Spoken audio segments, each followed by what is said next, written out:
सतनाम श्री वाहिगुरु साहिब जीओ।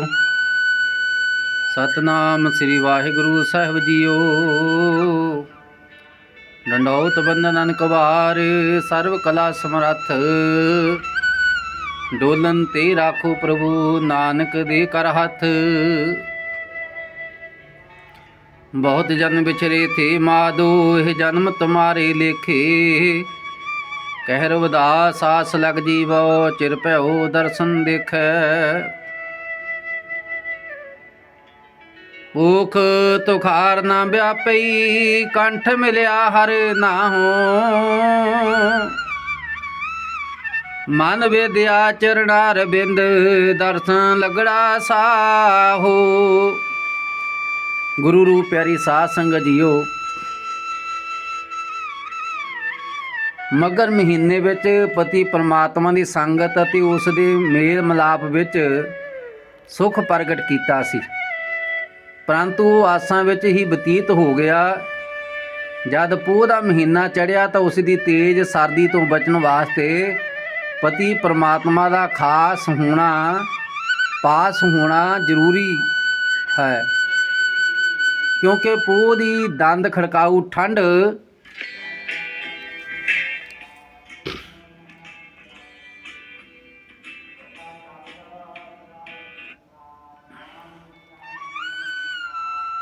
पोह दी दंद खड़काऊ जिहड़ी ठंड है उद तां ही बचिया जा सकदा जेकर अपने प्यारे दा निग भाव आसरा पास होवे। ऐसी बैरागवान जग्यासू दे हिरदे दी कल्पना नूं सतगुरु जी पोह महीने द्वारा इस तरह फरमान करते हैं। भूख तुखार ना व्यापी कंठ मिलिया हर नाहो।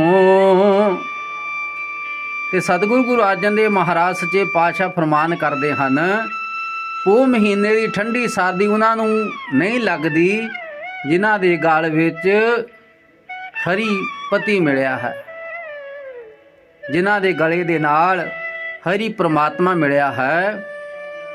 बैरागवान जग्यासू रूप इस्त्री अपने मन नूं कहंदी है, हे मना जिन्हां दे पास पति परमात्मा वस रहा है उन्हां नूं पोह दी बर्फ वर्गी ठंडी सर्दी दा दुख अनुभव नहीं हुंदा। इसे करके सतगुरु गुरु अर्जन देव महाराज सच्चे पातशाह फरमान करते हैं, पाला ताऊं कछु ना व्यापै राम नाम गुण गाए। पाला जिहड़ा है उन्होंने कोई भी व्यापदा नहीं, जिहड़ा उस मालिक दा मन चित हो करके सिमरन करदा राम नाम गुण गाए, जिहड़ा परमेश्वर के गुणां नूं गाउंदा है। जिस तरह संत महापुरुष होए ने जंगलों गुफावां दे विच बर्फानी पहाड़ियां स्थानां दे विच कई महात्मा हरि नाम दे सिमरन विच जुड़े हुए बिना किसी कपड़े आदि नाल तन ढकण दे सालां बधी उमरां नगद ही बतीत कर दित्ती। जे तां धन धन 108 संत बाबा हीरा दास जी महाराज उदासीन नांगियां दा डेरा सचखंड आंडियां। नांगियां दा डेरा इसे करके कहा जाता है कि उन्होंने जिहड़ा है तन दे उत्ते जिद्दां आपां बेअंत वस्त्र पाउंदे ठंड तो बचण वास्ते, गर्मियां नूं सूती कपड़े पाउंदे आ और सर्दियां नूं आपां जिहड़ा है गर्म कपड़े पहनते हैं। पर उन्होंने महापुरुषों ने जंगल दे विच रह करके इहो जिहा तप कीता, इहो जिहा सिमरन कीता, तो उन्होंने नांगे रह करके जिहड़ा है अपनी सारी जिंदगी बतीत की। उस अकाल पुरख अंतरजामी प्रभु परमात्मा का भजन किया। भगवान बाबा श्री चंद्र महाराज जी का स्वरूप देख लो, केवल तो केवल एक लंगोट लाया हुंदा। उन्होंने जिहड़ा है उस अकाल पुरख की इहो जी भगती की ताकि उन्होंने जिहड़ी ना गर्मी ते ना सर्दी लगती है, क्योंकि उन्होंने कंठ मिलिया हर नाहों हुंदा है। उन्होंने अपने मालिक की होंद करके बर्फानी पहाड़ ते बर्फां दी सर्दी नहीं लगती। जिस तरह सतगुरु गुरु गोबिंद सिंह महाराज सच्चे पातशाह पिछले जन्म दे विच दुष्ट दमन के रूप दे विच जो ਪਟਨਾ ਸਾਹਿਬ ਦੀ ਧਰਤੀ ਤੇ ਪ੍ਰਕਾਸ਼ ਹੋਣ ਤੋਂ ਪਹਿਲਾਂ ਸਤਿਗੁਰੂ ਗੁਰੂ ਗੋਬਿੰਦ ਸਿੰਘ ਮਹਾਰਾਜ ਸੱਚੇ ਪਾਤਸ਼ਾਹ ਹੇਮਕੁੰਟ ਦੀ ਧਰਤੀ ਦੇ ਉੱਤੇ ਉਹਨਾਂ ਨੇ ਦੁਸ਼ਟ ਦਮਨ ਦੇ ਰੂਪ ਦੇ ਅੰਦਰ ਬੇਅੰਤ ਭਗਤੀ ਕੀਤੀ, ਸਿਮਰਨ ਕੀਤਾ। ਉਹ ਜਿਹੜੀਆਂ ਸਾਬਤ ਸਿੰਘ ਚੋਟੀਆਂ ਨੇ ਉਹ ਇੱਕ ਬਰਫ਼ ਦਾ ਘਰ ਹੈ। ਆਪ ਹੀ ਨੂੰ ਉੱਥੋਂ ਦੀ ਸਰਦੀ ਦਾ ਕੋਈ ਅਸਰ ਨਾ ਹੋ ਕਰ ਸਕੀ, ਕਿਉਂਕਿ ਉਹਨਾਂ ਦੇ ਆਪ ਹੀ ਦੇ ਕੰਠ ਮਿਲਿਆ ਹਰ ਨਾਹੋਂ ਸੀ। ਇਸੇ ਕਰਕੇ ਸਤਿਗੁਰੂ ਗੁਰੂ ਗੋਬਿੰਦ ਸਿੰਘ ਮਹਾਰਾਜ ਸੱਚੇ ਪਾਤਸ਼ਾਹ ਆਪਣੇ ਪਵਿੱਤਰ ਮੁਖਾਰ ਬਿੰਦ ਤੋਂ ਫਰਮਾਨ ਕਰਦੇ ਹਨ, ਅਬ ਮੈਂ ਆਪਣੀ ਕਥਾ ਬਖਾਨੋ ਤਪ ਸਾਧਤ ਜਿਹੇ ਬਿਦ ਮੋਹਿ ਆਨੋ हेमकुंट पर्वत है जहाँ सवत श्रृंग सोवत है तहाँ सवत श्रृंग तेह नाम कुहावा पंड राज जह जोग कमावा तय हम अधिक तपस्या साधी महाकाल काल का आराधी ए विद करत तपस्या प्यो द्वैत एक रूप हवै गयो। दो तो एक बन गए, क्यों? ਕੰਠ ਮਿਲਿਆ ਹਰ ਨਾਮ ਹੋ ਸੀ। ਉਸ ਪਵਿੱਤਰ ਧਰਤੀ ਤੇ ਸਤਿਗੁਰਾਂ ਨੇ ਉਹ ਪਹਾੜ ਜਿਹੜਾ ਬਰਫ਼ ਦਾ ਹੀ ਹੈ, ਉੱਥੇ ਇਹੋ ਜਿਹਾ ਤਪ ਕੀਤਾ, ਇਹੋ ਜਿਹੀ ਬੰਦਗੀ ਕੀਤੀ, ਇਹੋ ਜਿਹਾ ਨਾਮ ਜਪਿਆ ਤੇ ਉਹਨਾਂ ਨੂੰ ਸਰਦੀ ਨਹੀਂ ਕੋਈ ਵੀ ਕੁਝ ਕਰ ਸਕੀ।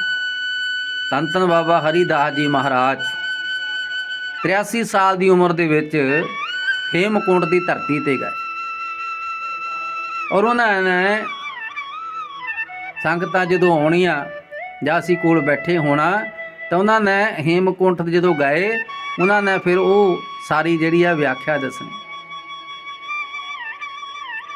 ਔਰ ਇੰਨੀ ਵਿਰਧ ਅਵਸਥਾ ਦੇ ਵਿੱਚ ਉਹ ਗਏ, ਕਹਿੰਦੇ ਜਦੋਂ ਗਏ 100 ਕਰਮ ਜਦੋਂ ਕਹਿੰਦੇ ਅਸੀਂ ਗਏ ਤਾਂ ਇੱਕ ਪੱਥਰ ਦੇ ਉੱਤੇ ਬੈਠ ਗਏ, ਬੇਨਤੀ ਕੀਤੀ, ਹੇ ਕਲਗੀਧਰ ਪਾਤਸ਼ਾਹ ਸੱਚੇ ਪਾਤਸ਼ਾਹ ਧੰਨ ਧੰਨ ਗੁਰੂ ਗੋਬਿੰਦ ਸਿੰਘ ਮਹਾਰਾਜ,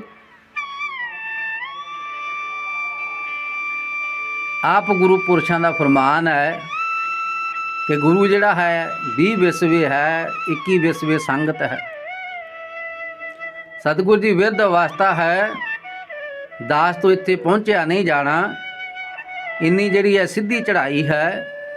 ਇਸ ਕਰਕੇ ਮਹਾਰਾਜ ਜਿਹੜੀਆਂ ਸੰਗਤਾਂ ਆਪ ਹੀ ਦੇ ਪਵਿੱਤਰ ਅਸਥਾਨ ਦੇ ਦਰਸ਼ਨ ਕਰਕੇ ਆਉਂਦੀਆਂ ਹਨ ਤੇ ਦਾਸ ਉਹਨਾਂ ਦੇ ਦਰਸ਼ਨ ਕਰਕੇ ਤੁਹਾਡੇ ਦਰਸ਼ਨ ਕਰਨੇ ਸਮਝਦਾ ਹੈ। ਉਹ ਦੱਸਦੇ ਕਰਦੇ ਸਨ ਬਾਬਾ ਹਰੀਦਾਸ ਜੀ ਮਹਾਰਾਜ ਕਿ ਜਦੋਂ ਇਸ ਤਰ੍ਹਾਂ ਅਸੀਂ ਸੋਚ ਹੀ ਰਹੇ ਸੀ, ਇੱਕ ਨੌਜਵਾਨ ਲੜਕਾ ਆਇਆ, ਉਹਨੇ ਆ ਕੇ ਕਿਹਾ, ਕਹਿਣ ਲੱਗੇ ਬਾਬਾ ਜੀ ਆਰਾਮ ਕਰ ਲਿਆ? ਕਹਿੰਦੇ ਮੇਰੇ ਤੋਂ ਵੀ ਕੁਦਰਤੀ ਕਹਿ ਹੋ ਗਿਆ। ਹਾਂ ਜੀ ਕਰ ਲਿਆ ਜੀ ਆਰਾਮ। ਕਹਿੰਦੇ ਉੱਠੋ ਫਿਰ। ਕਹਿੰਦੇ ਮੈਨੂੰ ਮੋਢੇ ਤੋਂ ਫੜਿਆ, ਮੈਨੂੰ ਨਾਲ ਲੈ ਕੇ ਚੱਲ। ਜਦੋਂ ਨਾਲ ਲੈ ਕੇ ਚੱਲੀ ਗਏ ਕਾਫੀ ਦੂਰ ਤੱਕ ਮੈਨੂੰ ਫੜ ਕੇ ਨਾਲ ਲਗਾਏ ਤਾਂ ਕਹਿੰਦੇ ਉਸ ਤੋਂ ਬਾਅਦ ਫਿਰ ਮੈਨੂੰ ਕਹਿੰਦੇ ਆਈ ਜਾਓ। ਕਹਿੰਦੇ ਫਿਰ ਚੱਲਦੇ ਰਹੇ, ਮੈਂ 100-150 ਕਰਮ ਚੱਲ ਲੈਣਾ, ਫਿਰ ਮੈਂ ਬੈਠ ਜਾਣਾ, ਫਿਰ ਚੱਲ ਲੈਣਾ, ਫਿਰ ਬੈਠ ਜਾਣਾ। ਇਸੇ ਤਰ੍ਹਾਂ ਕਰਕੇ ਕਹਿੰਦੇ ਉਹਨਾਂ ਨੇ ਕਿਰਪਾ ਕੀਤੀ ਤੇ ਫਿਰ ਜਿਹੜਾ ਹੈ ਸਰੋਵਰ ਦੇ ਵਿੱਚ ਇਸ਼ਨਾਨ ਕੀਤਾ। ਇਸ਼ਨਾਨ ਕਰਕੇ ਫਿਰ ਜਿਹੜਾ ਹੈ ਦਰਬਾਰ ਸਾਹਿਬ ਜਾ ਕੇ ਦਰਸ਼ਨ ਕੀਤੇ ਔਰ ਸਤਿਗੁਰਾਂ ਨੇ ਕਿਰਪਾ ਕਰ ਦਿੱਤੀ। ਤਾਂ ਉਸ ਤੋਂ ਬਾਅਦ ਜਿਹੜਾ ਹੈ ਫਿਰ ਉਸ ਤੋਂ ਬਾਅਦ ਦੂਸਰੇ ਸਾਲ ਫਿਰ ਹੋਇਆ, ਫਿਰ ਮਨ ਦੇ ਵਿੱਚ ਹੋਇਆ ਸਤਿਗੁਰਾਂ ਦੇ ਦਰਸ਼ਨ ਕਰਨੇ ਹਨ, ਫਿਰ ਗਏ ਨੇ। ਫਿਰ ਜਾ ਕਰਕੇ ਇਸੇ ਤਰ੍ਹਾਂ ਉਹਨਾਂ ਨੇ ਹੇਮਕੁੰਟ ਦੀ ਧਰਤੀ ਤੇ 83-84 ਸਾਲ ਦੀ ਉਮਰ ਦੇ ਵਿੱਚ ਵਿਰਧ ਅਵਸਥਾ ਦੇ ਵਿੱਚ ਉਸ ਪਹਾੜੀ ਤੇ ਆਪ ਪੈਦਲ ਚੱਲ ਕੇ ਗਏ। ਸੰਗਤਾਂ ਨੂੰ ਦੱਸਿਆ ਕਰਦੇ ਸਨ, ਕਿਉਂ ਜਦੋਂ ਇੱਥੇ ਡੇਰੇ ਵੀ ਰਿਹਾ ਕਰਦੇ ਸਨ, ਸਾਰਿਆਂ ਨੂੰ ਪਤਾ ਹੈ ਸੰਗਤ ਨੂੰ ਜਿਨ੍ਹਾਂ ਨੇ ਉਹਨਾਂ ਦੇ ਦਰਸ਼ਨ ਕਰਦੇ ਸਨ। ਵਰਾਂਡੇ ਦੇ ਵਿੱਚ ਸਾਰੀ ਜ਼ਿੰਦਗੀ ਉਹਨਾਂ ਨਾਲ ਰਹੇ, ਚਾਹੇ ਜਿੰਨੀ ਮਰਜ਼ੀ ਸਰਦੀ ਸੀ ਚਾਹੇ ਗਰਮੀ ਸੀ।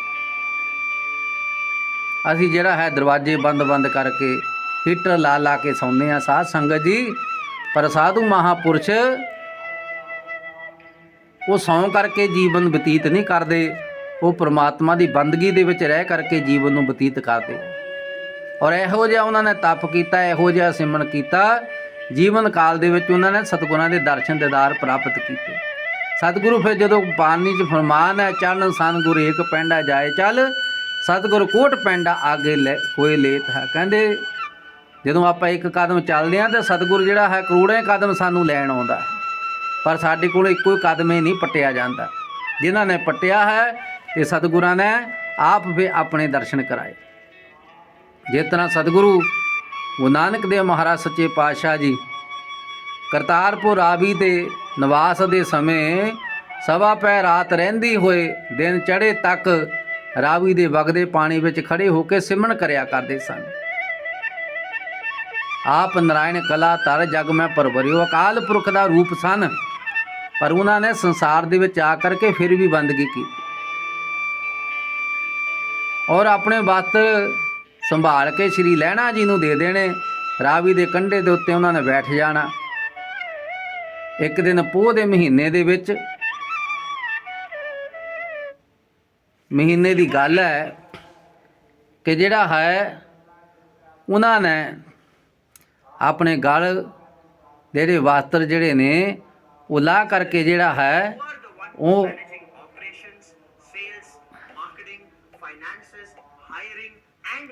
ਭਾਈ ਲਹਿਣਾ ਜੀ ਨੂੰ ਜਿਹੜੇ ਹੈ ਉਹ ਦੇ ਦਿੱਤੇ। ਉਹ ਜਿਹੜੇ ਉਹ ਵਸਤਰ ਦੇ ਦਿੱਤੇ। ਭਾਈ ਲਹਿਣਾ ਜੀ ਉਸ ਵੇਲੇ ਸਿੱਖ ਰੂਪ ਸਨ ਔਰ ਉਹਨਾਂ ਨੇ ਮਾਲਕ ਦੇ ਹੁਕਮ ਕਰਕੇ, ਸਤਿਗੁਰਾਂ ਦੇ ਹੁਕਮ ਨੂੰ ਮੰਨ ਕੇ ਵਸਤਰ ਲੈ ਕੇ ਬੈਠੇ ਰਹੇ। ਤਰੇੜ ਪੈਣ ਦੇ ਨਾਲ ਇਹੋ ਜਿਹੀ ਠੰਡ ਮਹਿਸੂਸ ਹੋਈ ਤਾਂ ਭਾਈ ਲਹਿਣਾ ਜੀ ਠੰਡ ਕਰਕੇ ਜਿਹੜਾ ਹੈ ਉਹ ਬੇਹੋਸ਼ ਹੋ ਗਏ। ਸਤਿਗੁਰੂ ਗੁਰੂ ਨਾਨਕ ਸਾਹਿਬ ਮਹਾਰਾਜ ਸੱਚੇ ਪਾਤਸ਼ਾਹ ਆਏ, ਉਹਨਾਂ ਨੇ ਆਪਣੇ ਚਾਨਣ ਨੂੰ ਛੋਇਆ ਤੇ ਭਾਈ ਲਹਿਣਾ ਜੀ ਨੂੰ ਹੋਸ਼ ਵਿੱਚ ਲਿਆਂਦਾ। ਤੇ ਸਤਿਗੁਰੂ ਰਾਵੀ ਦੇ ਵਿੱਚ ਪਾਣੀ ਦੇ ਵਿੱਚ ਖੜ ਕੇ ਤਪੱਸਿਆ ਕਰਦੇ ਸਨ, ਬੰਦਗੀ ਕਰਦੇ ਸਨ, ਪਰ ਭਾਈ ਲਹਿਣਾ ਜੀ ਉਸ ਵੇਲੇ ਬਾਹਰਲੀ ਠੰਡ ਕਰਕੇ ਹੀ ਉਹ ਬੇਹੋਸ਼ ਹੋ ਗਏ। ਕਿਉਂ?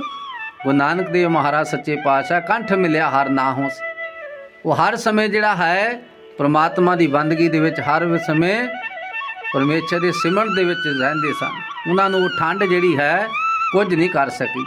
ਮਨ ਵੇਦਿਆ ਚਰਣਾ ਅਰਵਿੰਦ ਦਰਸ਼ਨ ਲਗੜਾ ਸਾਹੋ, ਉਹਨਾਂ ਦਾ ਮਨ ਚਰਨ ਕਮਲਾਂ ਨਾਲ ਵਿੰਨਿਆ ਹੋਇਆ ਹੈ ਅਤੇ ਮਾਲਕ ਦੇ ਦਰਸ਼ਨ ਵਿੱਚ ਜੁੜਿਆ ਹੋਇਆ ਹੈ।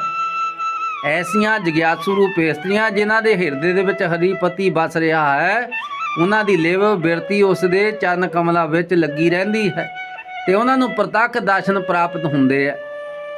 ਜਿਸ ਤਰ੍ਹਾਂ ਸਤਿਗੁਰੂ ਗੁਰੂ ਨਾਮਦੇਵ ਮਹਾਰਾਜ ਸੱਚੇ ਪਾਤਸ਼ਾਹ ਉਹਨਾਂ ਨੂੰ ਹੁਕਮ ਕੀਤਾ ਕਿ ਭਗਵਾਨ ਨੂੰ ਦੁੱਧ ਛਕਾਉਣਾ ਹੈ ਔਰ ਜਦੋਂ ਭਗਵਾਨ ਨੇ ਦੁੱਧ ਨਹੀਂ ਛਕਿਆ ਤਾਂ ਫਿਰ ਜਿਹੜੀ ਅੜੀ ਕਰ ਲਈ, ਧਰਨਾ ਲਾ ਕੇ ਬੈਠ ਗਏ ਵੀ ਮਾਲਕਾ, ਜਿੰਨਾ ਚਿਰ ਤੁਸੀਂ ਦਰਸ਼ਨ ਨਹੀਂ ਦਿੰਦੇ, ਦੁੱਧ ਨਹੀਂ ਛਕਦੇ, ਉਨਾ ਚਿਰ ਮੈਂ ਵੀ ਕੁਝ ਨਹੀਂ ਛਕਾਂਗਾ। ਉਸ ਮੂਰਤੀ ਦੇ ਅੱਗੇ ਬੈਠ ਗਏ। ਜਦੋਂ ਦੇਖਿਆ ਵੀ ਦ੍ਰਿੜ ਵਿਸ਼ਵਾਸ ਹੈ ਤਾਂ ਫਿਰ ਮਾਲਕ ਨੂੰ ਉਸ ਅਕਾਲ ਪੁਰਖ ਅੰਤਰਜਾਮੀ ਨੂੰ ਪ੍ਰਗਟ ਹੋਣਾ ਪਿਆ। ਪ੍ਰਤੱਖ ਦਰਸ਼ਨ ਕਰਕੇ ਸਤਿਗੁਰੂ ਨਾਮਦੇਵ ਮਹਾਰਾਜ ਦੂਧ ਪਿਆਏ ਭਗਤ ਘਰ ਗਿਆ, ਨਾਮੇ ਹਰਿ ਕਾ ਦਰਸ਼ਨ ਪਿਆ। ਸਤਿਗੁਰਾਂ ਨੂੰ ਫਿਰ ਦਰਸ਼ਨ ਉਸ ਅਕਾਲ ਪੁਰਖ ਨੇ ਦਿੱਤੇ। ਸੋ ਜਿਨ੍ਹਾਂ ਦਾ ਭਗਵਾਨ ਦੇ ਚਰਨਾਂ ਦੇ ਨਾਲ ਮਨ ਜੁੜ ਜਾਵੇ, ਉਹਨਾਂ ਨੂੰ ਸਤਿਗੁਰੂ ਨਾਮਦੇਵ ਵਾਂਗ ਮਾਲਕ ਸ਼ਾਹ ਦੇ ਪ੍ਰਤੱਖ ਦਰਸ਼ਨ ਲੱਗਦੇ ਨੇ, ਪ੍ਰਾਪਤ ਹੁੰਦੇ ਨੇ। ਓਟ ਗੋਬਿੰਦ ਗੋਪਾਲ ਰਾਏ ਸੇਵਾ ਸੁਆਮੀ ਲਾਹੋ, ਉਹਨਾਂ ਨੂੰ ਇੱਕ ਗੋਬਿੰਦ ਗੋਪਾਲ ਪ੍ਰਮਾਤਮਾ ਦਾ ਹੀ ਆਸਰਾ ਹੁੰਦਾ ਹੈ।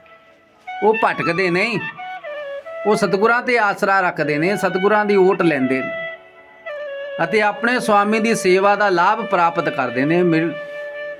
ਤੇ ਜੋ ਆਪਣੇ ਇੱਕ ਸੁਆਮੀ ਤੋਂ ਬਿਨਾਂ ਹੋਰ ਕਿਸੇ ਦਾ ਆਸਰੇ ਭਰੋਸੇ ਤੇ ਨਹੀਂ ਰਹਿੰਦੇ, ਉਹਨਾਂ ਨੂੰ ਹੀ ਉਸ ਦੀ ਸੇਵਾ ਭਗਤੀ ਦਾ ਪ੍ਰਾਪਤ ਹੁੰਦਾ ਹੈ, ਲਾਭ ਪ੍ਰਾਪਤ ਹੁੰਦਾ ਹੈ।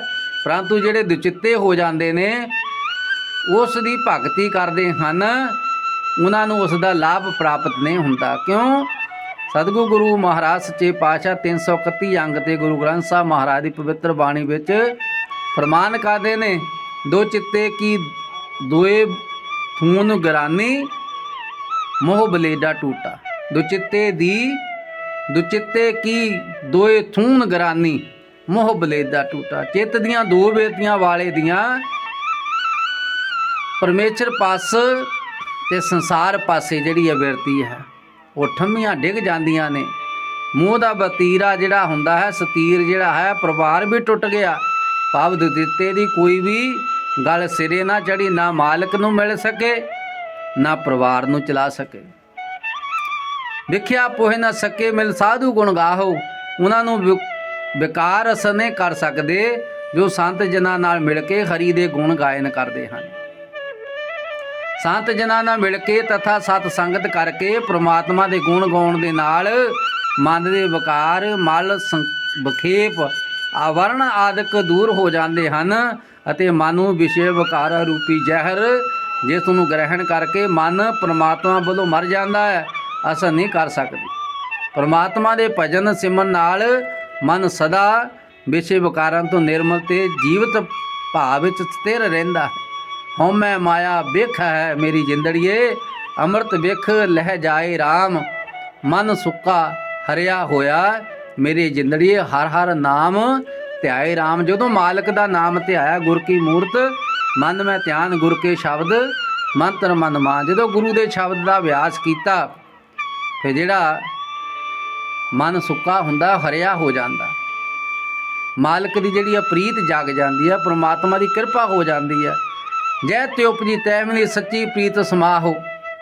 ਜੀਵ ਰੂਪੀ ਇਸਤੀ ਜਿੱਥੋਂ ਉਤਪੰਨ ਹੋਈ ਸੀ ਉਸੇ ਵਿੱਚ ਹੀ ਜਾ ਕੇ ਮਿਲ ਗਈ। ਸੱਚੀ ਪ੍ਰੀਤ ਕਰਕੇ ਸਮਾਉਣਾ ਭਾਵ ਸਰੂਪ ਵਿੱਚ ਲੀਨਤਾ ਹੁੰਦੀ ਹੈ।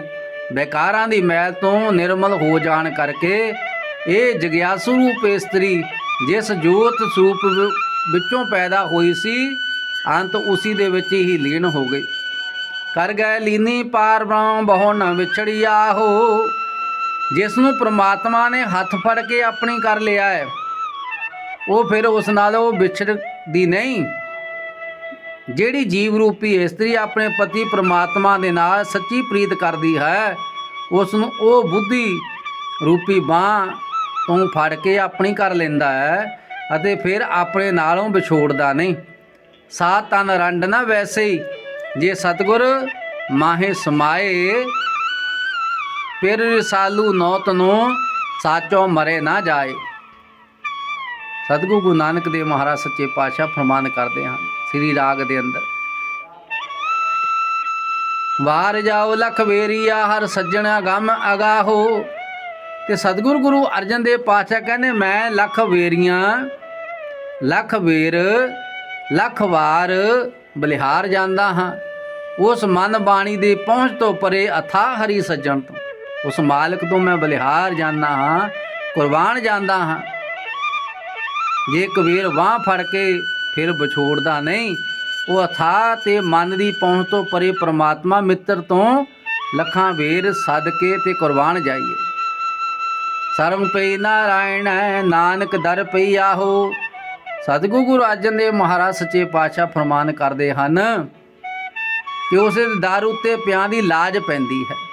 ਜਦੋਂ ਮਾਲਕ ਦੇ ਦਰ ਨਾਲ ਆਪਾਂ ਜੁੜ ਜਾਈਏ ਫਿਰ ਉਹ ਲਾਜ ਰੱਖਦਾ ਹੈ। ਜੋ ਸ਼ਰਧਾ ਤੇ ਪ੍ਰੇਮ ਦੇ ਨਾਲ ਉਸ ਅੱਗੇ ਦੀਨ ਹੋ ਕੇ ਬੇਨਤੀ ਕਰਦਾ ਹੈ ਤੇ ਆਪਣਾ ਆਪ ਅਰਪਣ ਕਰ ਦਿੰਦਾ ਹੈ ਤੇ ਵਾਹਿਗੁਰੂ ਉਸ ਦੀ ਪੈਜ ਰੱਖਦੇ ਹਨ, ਉਸ ਦੇ ਸਹਾਈ ਹੁੰਦੇ ਆ। ਜਿਸ ਤਰ੍ਹਾਂ ਸਤਿਗੁਰੂ ਗੁਰਦਾਸ ਮਹਾਰਾਜ ਸੱਚੇ ਪਾਤਸ਼ਾਹ ਕਹਿੰਦੇ ਨੇ, ਹਮ ਸਰ ਦੀਨ ਦਿਆਲ ਨਾ ਤੁਮ ਸਰ ਆਪ ਪਤਿਆਰ ਕਿਆ ਕੀਜੈ, ਬਚਨੀ ਤੂਰ ਮੂਰ ਮਨ ਮਾਨੈ ਜਨ ਕੋ ਪੂਨ ਦੀਜੈ। ਹੋਂ ਬਲ ਬਲ ਜਾਉ ਰਮਈਆ ਕਾਰਨੇ ਕਾਨ ਕਮਨ ਬੋਧ ਰਹਾਉ, ਬਹੁਤ ਜਨ ਵਿਛਰੇ ਥੇ ਮਾਧੋ ਇਹ ਜਨਮ ਤੁਮਾਰੇ ਲੇਖੇ, ਕਹਿ ਰਵਿਦਾਸ ਆਸ ਲਗ ਜੀਵੋ ਚਿਰ ਪਿਓ ਦਾਸਨ ਦੇਖੇ। ਜਦੋਂ ਦੀਨ ਹੋ ਕਰਕੇ ਗਰੀਬ ਮੰਨ ਕੇ ਆਪਣੇ ਆਪ ਨੂੰ ਨਿਮਾਣਾ ਮੰਨ ਕੇ ਪਰਮੇਸ਼ਰ ਦੇ ਸ਼ਰਧਾ ਭਾਵਨਾ ਦੇ ਨਾਲ ਬੇਨਤੀ ਕਰਦੇ ਹਨ ਤੇ ਮਾਲਕ ਫਿਰ ਕਿਰਪਾ ਕਰਦਾ ਹੈ। ਫਿਰ ਦਰ ਆਇਆਂ ਉੱਤੇ ਉਹਨਾਂ ਦੀ ਲਾਜ ਰੱਖਦਾ ਹੈ ਤੇ ਪੈਜ ਰੱਖਦਾ ਹੈ ਮਾਲਕ। ਭੋਗ ਸੁਹੰਦਾ ਸਰਬ ਸੁਖ ਜਿਸ ਬਖਸ਼ੈ ਬੇਪਰਵਾਹੋ। ਉਹ ਮਹੀਨਾ ਉਸ ਨੂੰ ਸਾਰੇ ਸੁੱਖਾਂ ਸਹਿਤ ਸੋਭਨੀਕ ਹੁੰਦਾ ਹੈ ਜਿਸ ਨੂੰ ਉਹ ਬੇਪਰਵਾਹ ਪ੍ਰਮਾਤਮਾ ਬਖਸ਼ਿਸ਼ ਕਰਦਾ ਹੈ। ਭਾਵ ਕਿ ਪੋਹ ਮਹੀਨੇ ਦੁਆਰਾ ਸਤਿਗੁਰਾਂ ਨੇ ਸਾਨੂੰ ਜਿਹੜਾ ਹੈ ਸੋਝੀ ਦਿੱਤੀ ਹੈ। ਉਹਨਾਂ ਨੇ ਕਥਨ ਕੀਤਾ ਹੈ ਕਿ ਜਿਸ ਨੂੰ ਪ੍ਰਮਾਤਮਾ ਆਪਣੇ ਪੈਜ ਰੱਖਣ ਵਾਲੇ ਸੁਭਾਅ ਦੀ ਬਖਸ਼ਿਸ਼ ਕਰਦੇ ਹਨ ਉਹ ਸਾਰੇ ਸੁੱਖਾਂ ਨੂੰ ਪ੍ਰਾਪਤ ਕਰਕੇ ਸੋਭਾ ਪਾਉਂਦਾ ਹੈ। ਜਦੋਂ ਮਾਲਕ ਕਿਰਪਾ ਕਰਦਾ, ਰਹਿਮਤਾਂ ਕਰ ਦਿੰਦਾ ਹੈ, ਫਿਰ ਸਾਰਾ ਕੁਝ ਪ੍ਰਾਪਤ ਹੋ ਜਾਂਦਾ ਹੈ। ਭੂਖ ਤੁਖਾਰ ਪੜ੍ਹੇ ਬਣ ਤ੍ਰਿਣ ਰਸ ਸੁਖ ਹੈ। ਸਤਿਗੁਰੂ ਗੁਰੂ ਨਾਨਕ ਦੇਵ ਮਹਾਰਾਜ ਸੁਖਾਰੀ ਰਾਗ ਦੇ ਵਿੱਚ ਫਰਮਾਨ ਕਰਦੇ ਹਨ, ਉਹ ਮਹੀਨੇ ਦੇ ਵਿੱਚ ਇਤਨੀ ਸਰਦੀ ਪੈਂਦੀ ਹੈ ਕਿ ਜੋ ਬਿਰਛ ਬੂਟੇ ਅਤੇ ਤ੍ਰਿਣ ਦੇ ਰਸ ਨੂੰ ਸੁਕਾ ਦਿੰਦੀ ਹੈ। ਆਬਦ ਕੀ ਨਾਹੀ ਮਨ ਤਨ ਵਸੈ ਮੁਖੇ। ਹੇ ਪਿਆਰੇ, ਤੂੰ ਆਉਂਦਾ ਕਿਉਂ ਨਹੀਂ? ਮੇਰੇ ਮਨ ਤਨ ਤੇ ਮੁਖ ਵਿੱਚ ਤੂੰ ਹੀ ਵਸ ਰਿਹਾ ਹੈ। ਭਾਵ ਸਵਾਸ ਸਵਾਸ ਤੈਨੂੰ ਹੀ ਯਾਦ ਕਰਦੀ ਹਾਂ, ਤੂੰ ਪ੍ਰਤੱਖ ਰੂਪ ਵਿੱਚ ਮੈਨੂੰ ਦਰਸ਼ਨ ਕਿਉਂ ਨਹੀਂ ਦਿੰਦਾ? ਮਨ ਤਨ ਰਵ ਰਿਹਾ ਜਗ ਜੀਵਨ ਗੁਰ ਸਾਵਦੀ ਰੰਗ ਮਾਣੀ। ਜਿਹਦੇ ਮਨ ਤਨ ਵਿੱਚ ਜਗਤ ਦਾ ਜੀਵਨ ਪਰਮਾਤਮਾ ਵਸ ਰਿਹਾ ਹੈ, ਉਹ ਗੁਰੂ ਉਪਦੇਸ਼ ਦੁਆਰਾ ਉਸ ਦਾ ਪ੍ਰਤੱਖ ਆਨੰਦ ਮਾਣਦੇ ਹੈ। ਜਿਹਦੇ ਉੱਤੇ ਕਿਰਪਾ ਮਾਲਕ ਕਰਦਾ, ਉਹੀ ਆਨੰਦ ਪ੍ਰਾਪਤ ਕਰ ਸਕਦਾ ਹੈ। ਅੰਡਜ ਜੇਰ ਸੇਤਜ ਉਤਪਜ ਘਟ ਘਟ ਜੋਤ ਸਮਾਣੀ। ਉਹ ਮਾਲਕ ਜਿਹੜਾ ਹੈ ਅੰਡਿਆਂ ਦੇ ਵਿੱਚ, ਜੋਰ ਦੇ ਵਿੱਚ ਮੁੜਕੇ ਤੋਂ ਜਿਹੜੇ ਜੀਵ ਪੈਦਾ ਹੁੰਦੇ ਆ, ਪ੍ਰਿਥਵੀ ਤੋਂ ਜਿਹੜਾ ਪੈਦਾ ਹੋਣ ਵਾਲੇ ਚੌ ਖਾਣੀਆਂ ਦੇ ਹਰ ਇੱਕ ਜੀਵ ਦੇ ਹਿਰਦੇ ਵਿੱਚ ਪ੍ਰਭੂ ਦੀ ਜੋਤ ਸਮਾਈ ਹੋਈ ਹੈ। ਦਸਨ ਦੇਹੋ ਦਇਆ ਪਤ ਦਾਤੇ ਗਤ ਪਾਵੈ ਮਤ ਦੇਹੋ। ਹੇ ਦਇਆ ਦੇ ਸਰੂਪ ਦਰਸ਼ਨ ਦੇਵੋ ਤੇ ਐਸੀ ਸ੍ਰੇਸ਼ਟ ਬੁੱਧੀ ਦੇਵੋ ਜਿਸ ਕਰਕੇ ਮੈਂ ਵੀ ਗਤੀ ਨੂੰ ਪ੍ਰਾਪਤ ਕਰਾਂ, ਭਾਵ ਮੈਨੂੰ ਵੀ ਮੁਕਤੀ ਮਿਲ ਜਾਵੇ। ਨਾਨਕ ਰੰਗ ਰਵੈ ਰਸ ਰਸੀਆ ਹਰਿ ਸਿਉ ਪ੍ਰੀਤ ਸਨੇਹੋ।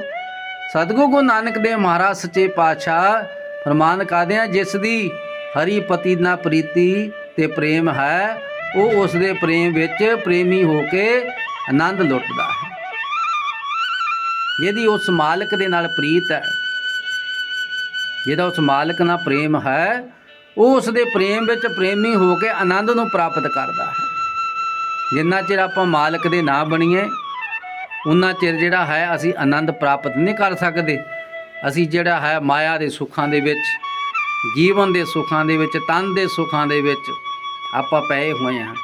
ਪਰ ਮਾਲਕ ਨੇ ਮਨੁੱਖਾ ਜਨਮ ਬਖਸ਼ਿਸ਼ ਕੀਤਾ, ਪਈ ਪ੍ਰਾਪਤ ਮਾਨੁਖ ਦੇ ਹੁਰੀਆ ਗੋਬਿੰਦ ਮਿਲਣ ਕੀ। ਇਹ ਤੇਰੀ ਵਰੀ ਆਵਰ ਕਾ ਤੇਰੇ ਕਿਤੇ ਨਾ ਕਾਮ ਮਿਲ ਸਾਧ ਸੰਗਤ।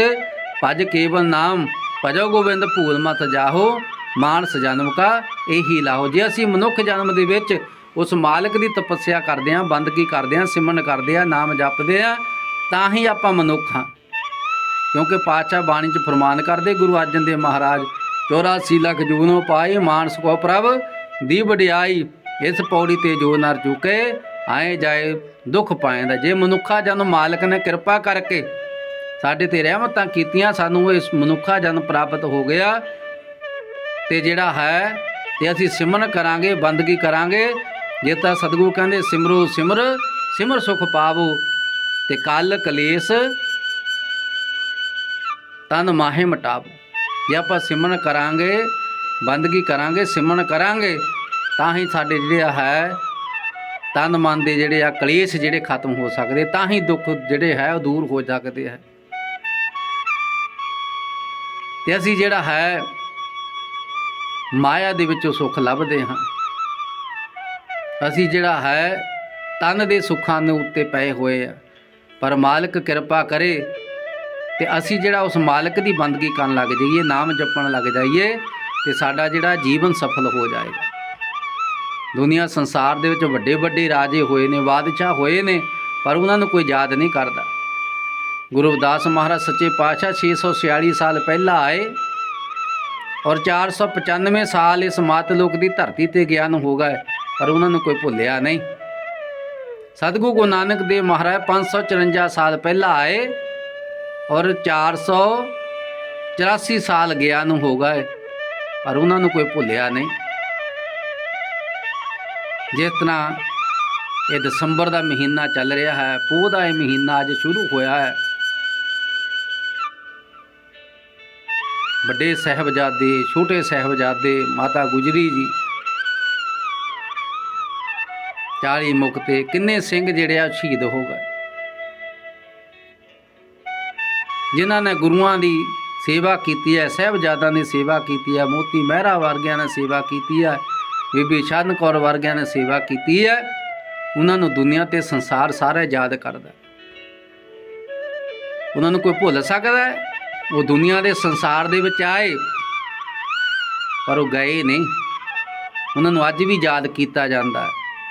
ਆਪਾਂ ਜੇ ਉਸ ਮਾਲਕ ਦੀ ਬੰਦਗੀ ਨਹੀਂ ਕੀਤੀ, ਸਿਮਰਨ ਨਾ ਕੀਤਾ, ਭਜਨ ਨਾ ਕੀਤਾ, ਤੇ ਸਾਨੂੰ ਕਿਸੇ ਨੇ ਨਹੀਂ ਪੁੱਛਣਾ, ਸਾਨੂੰ ਕਿਸੇ ਨੇ ਯਾਦ ਨਹੀਂ ਕਰਨਾ। ਜਿਨ੍ਹਾਂ ਮਹਾਂਪੁਰਸ਼ਾਂ ਨੇ ਤਪੱਸਿਆ ਕੀਤੀ ਹੈ, ਬੰਦਗੀ ਕੀਤੀ ਹੈ, ਭਜਨ ਕਰਦੇ ਨੇ, ਉਹਨਾਂ ਦਾ ਨਾਂ ਹਮੇਸ਼ਾ ਰਹਿੰਦਾ। ਇਸੇ ਕਰਕੇ ਪਾਤਸ਼ਾਹ ਗੁਰੂ ਤੇਗ ਬਹਾਦਰ ਪਾਤਸ਼ਾਹ ਫਰਮਾਨ ਕਰਦੇ ਨੇ, ਨਾਮ ਰਹਿਓ ਸਾਧੂ ਰਹਿਓ ਰਹਿਓ ਗੁਰ ਗੋਬਿੰਦ, ਕਹੋ ਨਾਨਕ ਇਹ ਜਗਤ ਮੈਂ ਕਿਨ ਜਪਿਓ ਗੁਰਮਤਿ।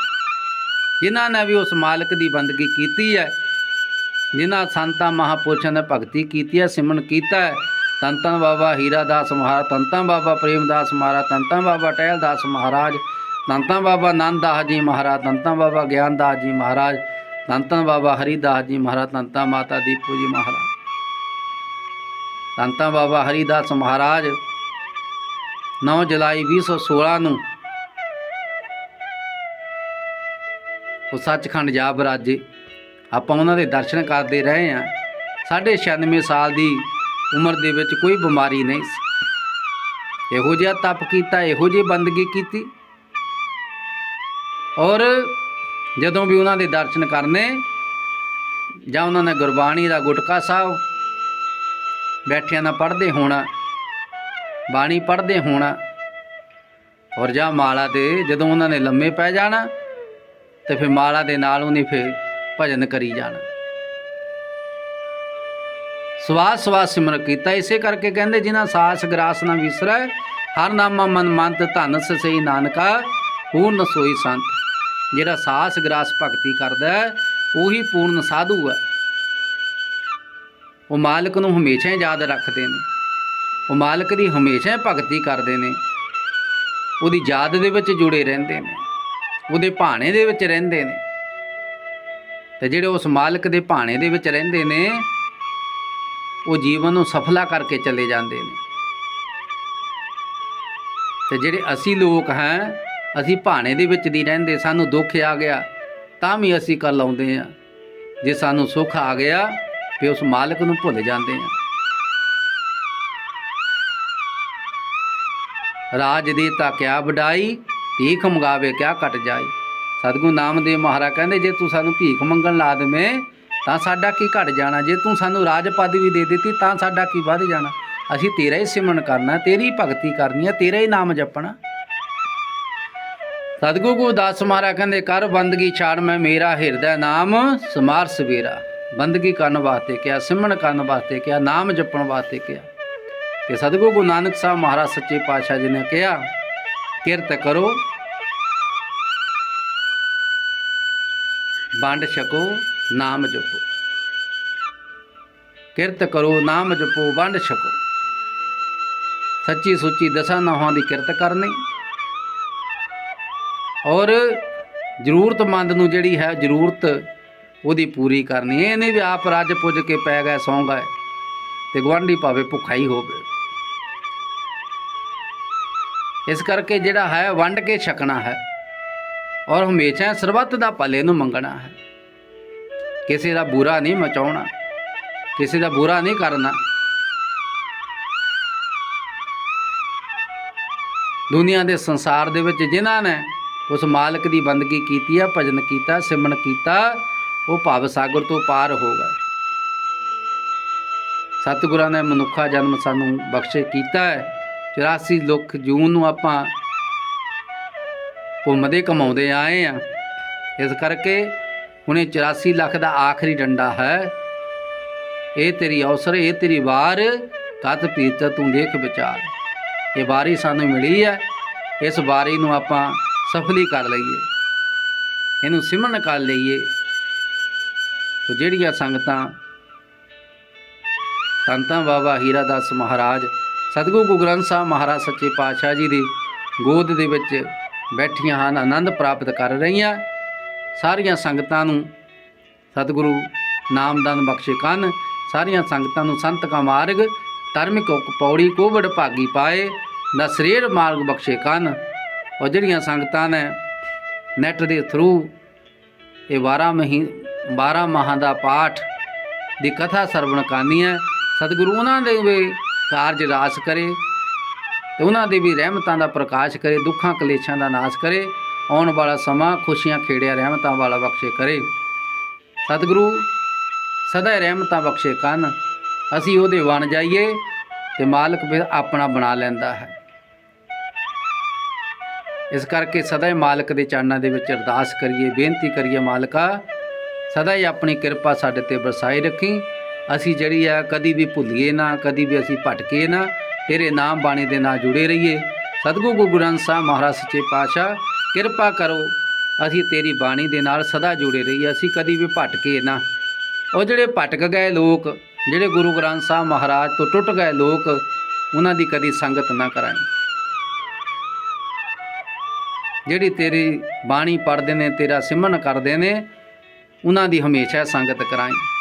ਰੱਬਾ ਫੇਰ ਵੀ ਕਰਾ ਦੇ ਮੇਲੇ, ਸੰਗਤਾਂ ਪਿਆਰੀਆਂ ਦੇ। ਉਹ ਪਿਆਰੀਆਂ ਸੰਗਤਾਂ ਜਿਹੜੀਆਂ ਮਾਲਕ ਦੇ ਨਾਲ ਜੁੜ ਕੇ ਸਿਮਰਨ ਕਰਦੀਆਂ ਹਨ। ਅੰਮ੍ਰਿਤ ਵੇਲੇ ਨੂੰ ਹਮੇਸ਼ਾ ਸੰਭਾਲਣਾ, ਸੰਧਿਆ ਦੇ ਸਮਾਂ ਨੂੰ ਹਮੇਸ਼ਾ ਸੰਭਾਲੀਏ ਔਰ ਹਰ ਵੇਲੇ ਉਸ ਮਾਲਕ ਦੀ ਯਾਦ ਦੇ ਵਿੱਚ ਰਹੀਏ। ਔਰ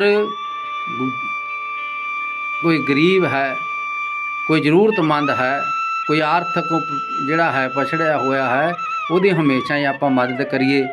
ਬੱਚੇ ਪੜ੍ਹਨ ਵਾਲਿਆਂ ਦੀ ਆਪਾਂ ਹਮੇਸ਼ਾ ਮਦਦ ਕਰੀਏ। ਔਰ ਕੋਈ ਦੁਖੀ ਹੈ ਉਹਦਾ ਆਪਾਂ ਹਮੇਸ਼ਾ ਹੀ ਭਲਾ ਮੰਗੀਏ, ਉਹਦੀ ਮਦਦ ਕਰੀਏ, ਤਾਂ ਕਿ ਸਾਡਾ ਜਿਹੜਾ ਜੇ ਸਾਨੂੰ ਮਾਲਕ ਨੇ ਇਹ ਮਾਇਆ ਬਖਸ਼ਿਸ਼ ਕੀਤੀ ਹੈ ਤੇ ਆਪਾਂ ਵੀ ਕਿਸੇ ਦੇ ਭਲੇ ਹਿੱਤ ਲਾ ਸਕੀਏ, ਸਾਡਾ ਵੀ ਜੀਵਨ ਸਫਲਾ ਹੋ ਜਾਏ। ਸੋ ਇਤਨੀ ਸੇਵਾ ਪ੍ਰਵਾਨ ਹੋਈਆਂ ਭੁੱਲਾਂ ਦੀ ਜਿਹੜੀ ਹੈ ਖਿਮਾ ਦੇ ਜਾਚਕ ਹਾਂ। ਬਾਣੀ ਅਗਾਧ ਬੋਧ ਹੈ, ਤੁਛ ਬੁੱਧੀ ਅਨੁਸਾਰ ਆਪਾਂ ਵਿਚਾਰਾਂ ਕੀਤੀਆਂ। ਸਤਿਗੁਰ ਸਦਾ ਹੀ ਰਹਿਮਤਾਂ ਦਾ ਪ੍ਰਕਾਸ਼ ਕਰਨ, ਹਮੇਸ਼ਾ ਦਇਆ ਦ੍ਰਿਸ਼ਟੀ ਕਰਨ। ਸੋ ਇਤਨੀ ਸੇਵਾ ਪ੍ਰਵਾਨ ਹੋਈਆਂ ਭੁੱਲਾਂ ਦੀ ਖਿਮਾ ਸਤਿਗੁਰੂ ਗੁਰੂ ਗ੍ਰੰਥ ਸਾਹਿਬ ਮਹਾਰਾਜ ਸੰਗਤ ਬਖਸ਼ਣ ਯੋਗ ਹੈ, ਸੋ ਬਖਸ਼ ਲੈਣਾ। ਆਓ ਸਾਰੇ ਫਤਿਹ ਬੁਲਾਈਏ ਜੀ। ਵਾਹਿਗੁਰੂ ਜੀ ਕਾ ਖਾਲਸਾ, ਵਾਹਿਗੁਰੂ ਜੀ ਕੀ ਫਤਿਹ।